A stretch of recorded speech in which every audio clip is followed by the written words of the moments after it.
Hello students, इसे mock 1 paper और मैं एक एक करके सबको सॉल्व करूंगा। आगे देखिए जाइए। यहाँ लिखा हुआ if the matrix A 1,3 lambda plus 2 and dot dot dot and so on. Singular matrix क्या होती है पहले ये समझिए। सिंगुलर मैट्रिक्स है matrix which have a determinant zero. से इंपॉर्टेंट बात, जीरो डिटर्मिनेंट। तो इसका डिटर्मिनेंट निकाल लेते हैं हम। 1 into 40 and minus 3 20 into 24 plus lambda plus 2 and lambda plus 2 10 into 12। ये पहला हो जाएगा 0 -3 into -4 plus lambda plus 2 equal -2 equal to 0। ये +12 और -2 लैम्डा -4 इक्वल टू 0। तो 8 minus 2 lambda equals to 0, lambda equals to 4। ये आ गया मेरा पहला डिटर्मिनेंट, पहला आंसर लैम्डा इक्वल्स टू 4। किसके लिए? सिंगुलर मैट्रिक्स के लिए। आगे देखिए क्वेश्चन नंबर सेकंड मैंने पहले से किया हुआ है। इसके ऑप्शन होगा B 1x1 x/z A S, ये 1x3, ये 3x3, ये 3x1। तो अगर उनका मल्टीप्लाई करेंगे तो ये दोनों सेम होने चाहिए पहले मैट्रिक्स को मल्टीप्लाई करने के लिए। तो इन दोनों का आंसर मिलके आ गया यहाँ से 3, 1x3 आ गया और 3x1 पहले से ही है तो ये दोनों सेम होने चाहिए। तो ऑप्शन हो गया B. Now question number third में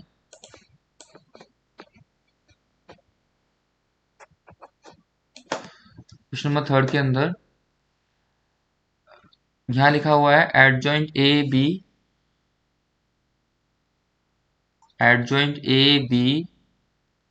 और adjoint B adjoint A. Adjoint can be operate on individual number. Adjoint A into adjoint B. So this adjoint are same and adjoint of A. These are same numbers, so it will cancel. So option C. Now this is the roots of the determinant of the equation. This simply हमने इसका root ले लिया, determinant solve कर लिया। जैसे हम solve करते हैं उसी तरह से सॉल्व करके इसका ऑप्शन आ गया सी। Now question number 5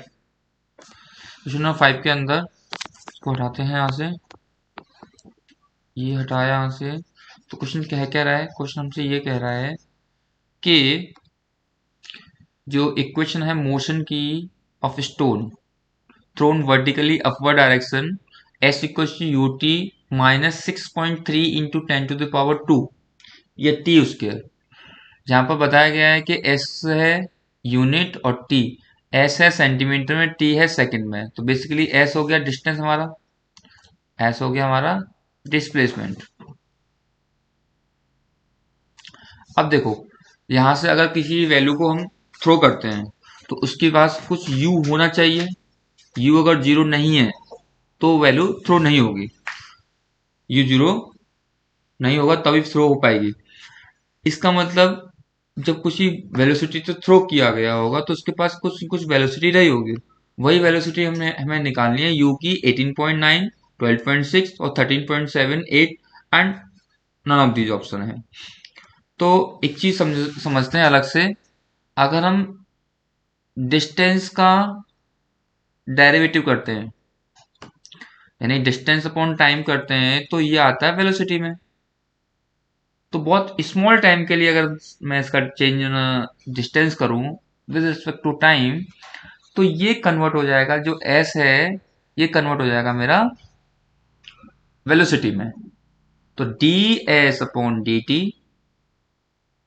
equals to u minus 6.3 into 10⁻²।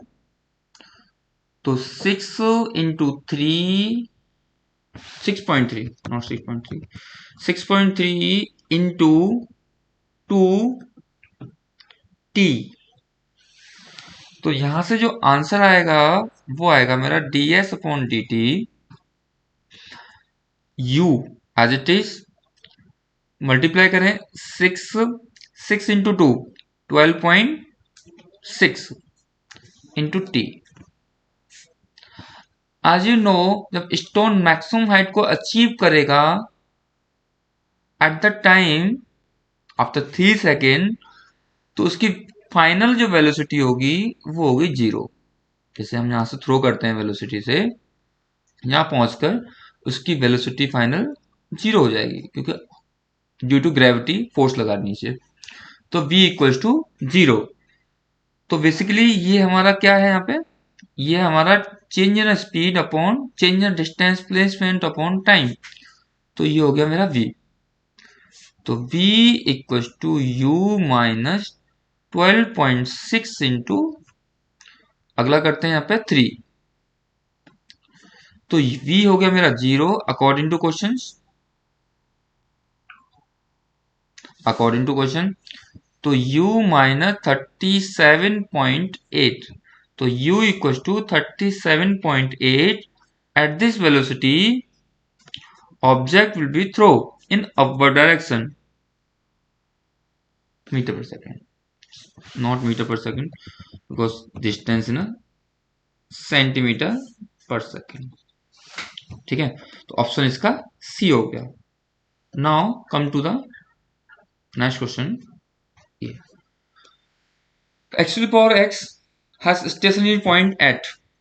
जब फंक्शन के ऊपर फंक्शन होता है, जब फंक्शन के ऊपर फंक्शन होता है तो उस केस में हम क्या करते हैं, लॉग लेते हैं both the side. As NCERT point of view, log हमेशा ई बेस पे लेंगे। लॉग ई कहो इसको, लॉग एक्स ई बेस पे कहो, या लॉग एक्स लिखो, या ln लिखो, दोनों का मतलब एक, तीनों का मतलब एक ही होता है, तीनों का मतलब एक ही होता है। तो यहां से ln इक्वल्स टू दिस, तो log y according to properties of log, तो x log x। अब मैं इसका डेरिवेटिव लेता हूं both the side with respect to t। Take derivative with respect to time, with respect to time। तो log y का 1/y dy upon dt, x log x, x upon x, plus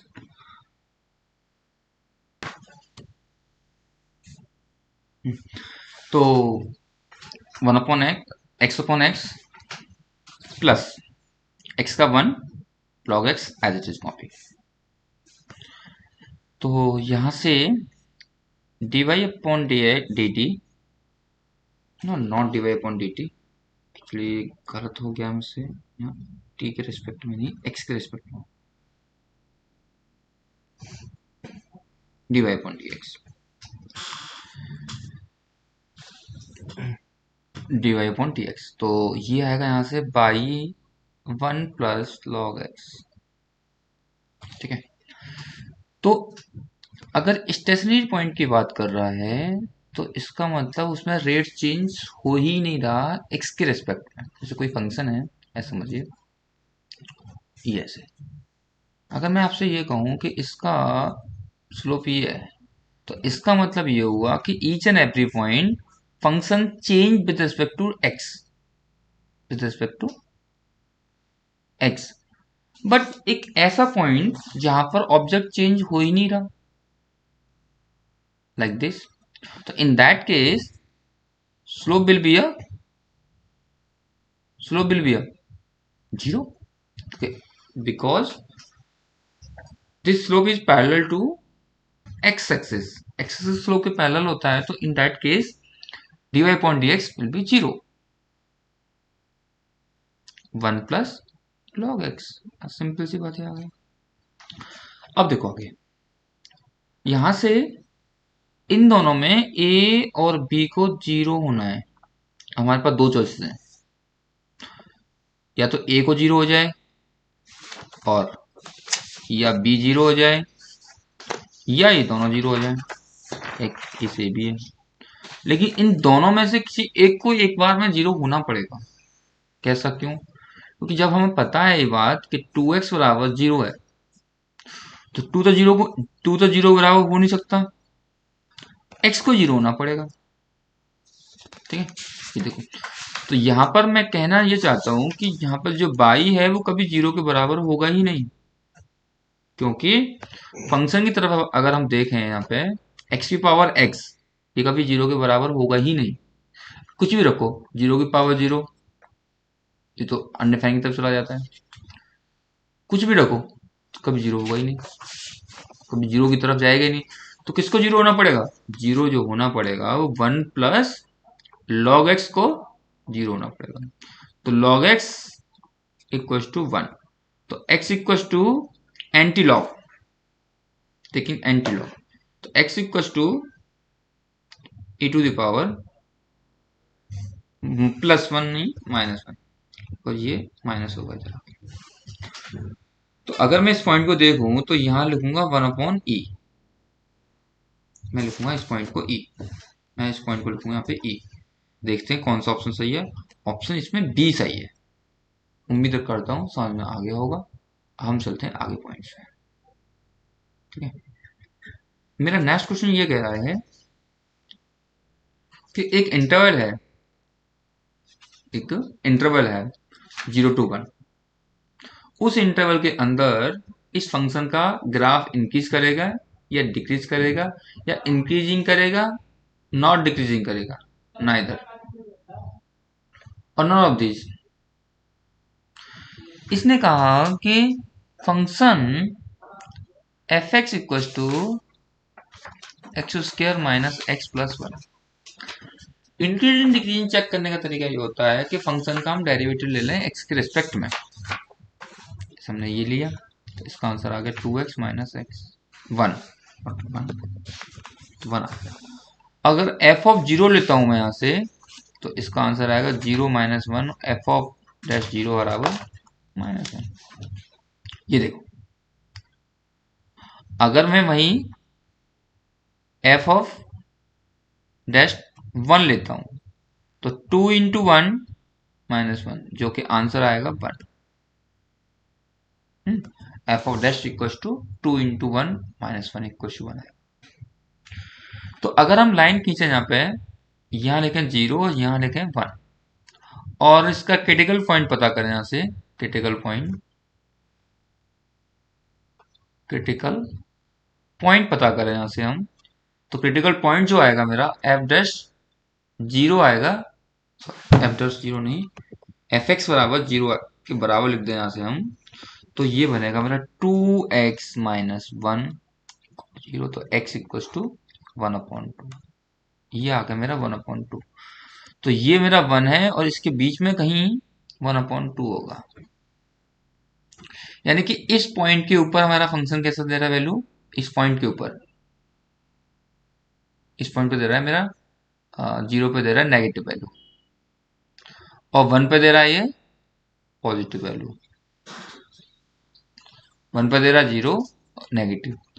अगर हम इन दोनों के बीच में check करें, अगर हम इन दोनों के बीच में चेक करें, -1 से 1 चेक करें, तो यहां पे आएगा नेगेटिव और यहां पर आएगा पॉजिटिव, यानी कि फंक्शन जो होगा मेरा, फंक्शन जो होगा मेरा यहां से, वो कुछ इस तरह से चल रहा होगा, ये इन दोनों के बीच में। तो यहां तो डिक्रीज कर रहा है और यहां पर इंक्रीज कर रहा है ये फंक्शन।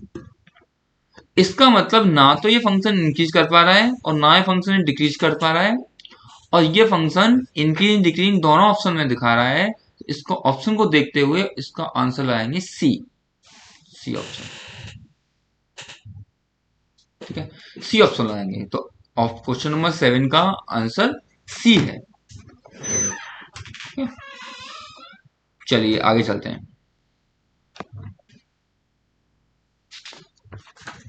अब ये क्वेश्चन हम देखें, यहाँ पे सेम क्वेश्चन इंक्रीजिंग फंक्शन का थर्ड डिग्री में है। तो अगर हम इसको चेक करें, f x equal to 6x³ not 6x square plus 36x minus 96। अगर इसको जीरो करें यहाँ से, तो ये वाला पॉइंट हम चेक करें यहाँ से, जीरो का बराबर रखें और 6 में कॉमन लेके लिख दें, x² plus 6x minus 16 equal to 0। अब हमें चाहिए 6 चाहिए माइनस करके। तो अगर मैं इसको फैक्टराइज करूं यहां से, कौन सी है, 6 माइनस 10, 6 माइनस 8, 6x 36x। तो यहां से जो आंसर बनेगा, ये बनेगा मेरा 10 minus, not 10 minus 8 minus 2x minus 16 equal to 0। Actual middle term split कर रहा हूँ यहाँ पे मैं। 8x minus 2x minus 16 equal to 0। ये बनेगा मेरा x कॉमन लिया तो x प्लस 8 यहाँ से कॉमन आ गया, माइनस 2 कॉमन लिया तो x प्लस 8 आ गया, 0 0। तो यहाँ से x प्लस 8, यहाँ से x माइनस 2 बराबर 0। तो यहाँ से दो वैल्यू आएंगी, माइनस 8 आएगा एक तो, और एक आएगा x की वैल्यू 2। तो अगर हम इसको लाइन पे ड्रॉ कर रहे हैं, इस क्रिटिकल पॉइंट्स को, इधर इन्फिनिटी इधर नेगेटिव इन्फिनिटी और इधर पॉजिटिव इन्फिनिटी, इन पॉइंट्स को यहाँ ड्रॉ करूंगा, -8 और +2। तो ये वैल्यू हम चेक करें यहाँ से, तो यहाँ पर जो वैल्यू आएगी इंक्रीजिंग फंक्शन में, यहाँ पे आएगी आफ्टर सॉल्विंग प्लस वैल्यू, और यहाँ पे आएगा नेगेटिव, और यहाँ पर आएगा पॉजिटिव। ये सारे फंक्शंस यहाँ पर आएंगे। ये कुछ बहुत बड़ी बात नहीं है। मैंने क्या किया, माइनस इन्फिनिटी से लेके -8 के बीच में कोई वैल्यू निकाली, इसको हमने कहा x बराबर -9, और ये x बराबर -9 को मैंने डेरिवेटिव के अंदर रख दिया, तो इसने फंक्शन दे दिया मुझे नेगेटिव पॉजिटिव। इसी तरह -8 से लेके 2 तक वैल्यू निकाली मैंने, वो उसके अंदर से एक वैल्यू निकाली, जैसे को हमने कहा x बराबर 0 ले लिया मैंने, और 0 को मैंने यहाँ रखा फंक्शन के अंदर, तो इसका डेरिवेटिव के अंदर, तो इसका आंसर दिया इन्होंने नेगेटिव। जस्ट हमने कोई क्रिटिकल पॉइंट्स लिए फंक्शन के बीच में, तो इसका मतलब ये दोनों वैल्यू इसके बीच में यहाँ पर आ गई। तो ये पॉजिटिव नेगेटिव, ये पॉजिटिव नेगेटिव ये इंडिकेट कर रहे हैं कि स्लोप किसकी यहाँ पर कैसी है, यहाँ पर स्लोप कैसी है इसकी, इस स्लोप के बारे में बता रहा है, ये भी स्लोप के बारे में बता रहा है, और ये भी स्लोप के बारे में बता रहा है। जब स्लोप पॉजिटिव होती है तो फंक्शन करता है मेरा इंक्रीज, जब मेरी स्लोप नेगेटिव होती है तब फंक्शन मेरा करता है डिक्रीज। ठीक है, तो इस क्वेश्चन को देखते हुए ये फंक्शन दो जगह सॉरी इंक्रीज करेगा, जिसको बोलेंगे हम C point. Option C is a right answer, question number 8। अब चलते हैं आगे, यहां पर देखते हैं क्वेश्चन नंबर 9 है।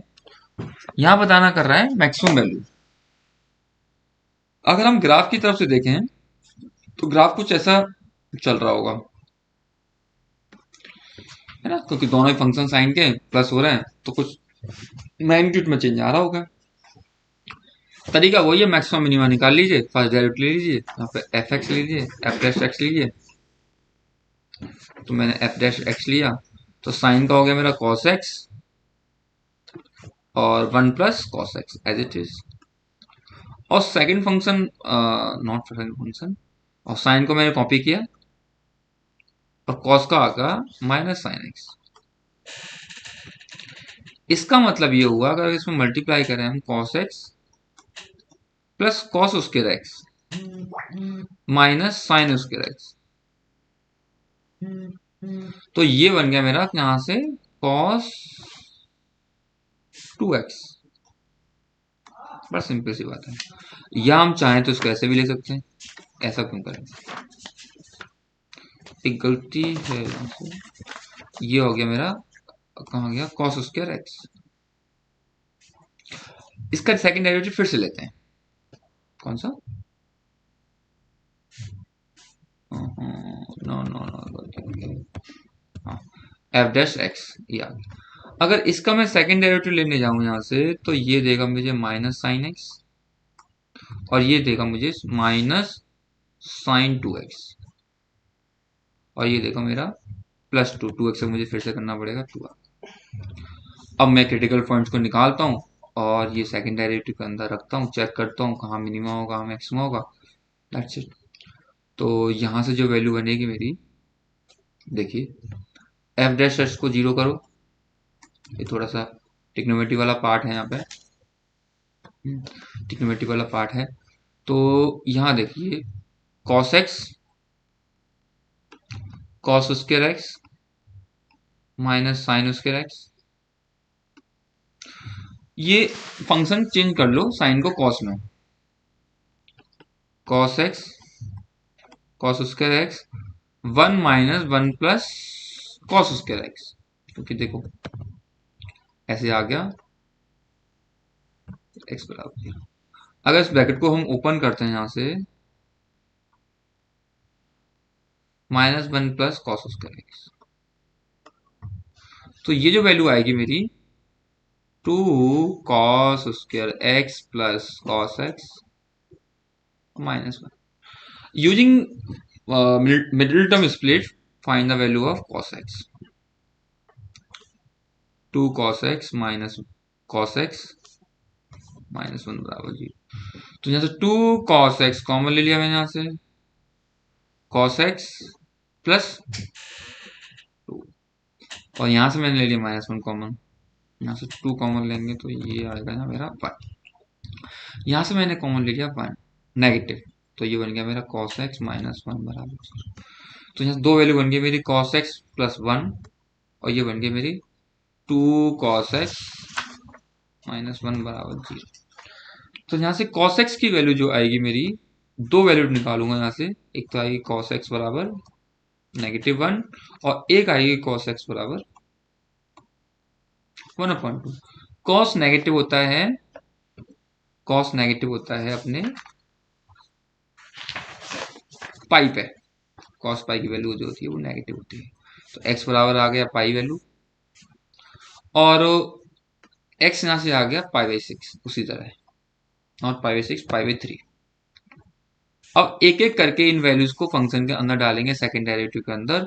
तो यहां से हमने सेकंड चेक करें, ये पाई डाली मैंने वैल्यू, तो ये जो वैल्यू देगी साइन पाई कितना होता है, 0 होता है, और साइन 2 पाई कितना होता है, वो भी 0 होता है।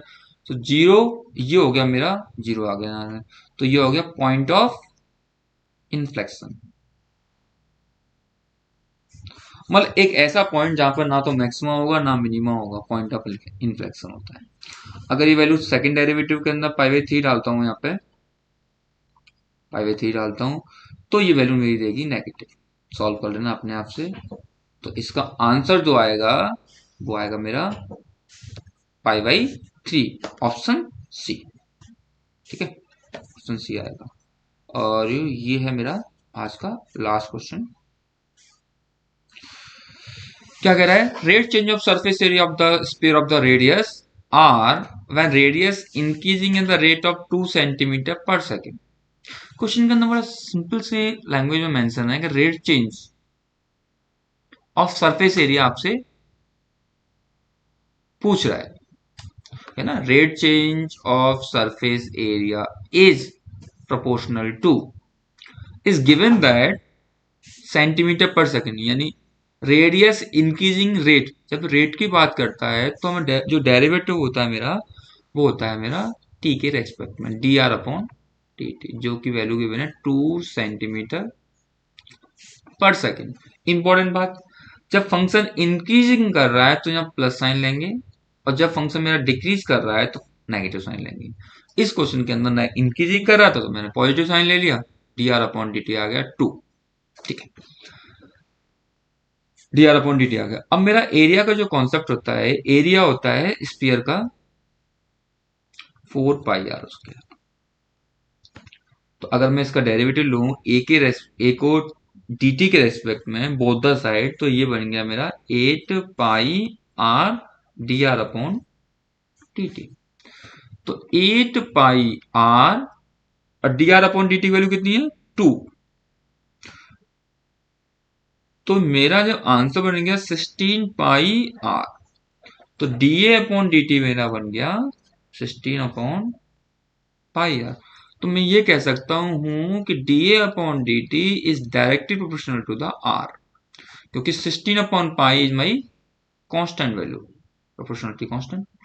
तो ऑप्शन सी। बाकी रिमेनिंग क्वेश्चंस करते हैं बाद में नेक्स्ट वीडियो।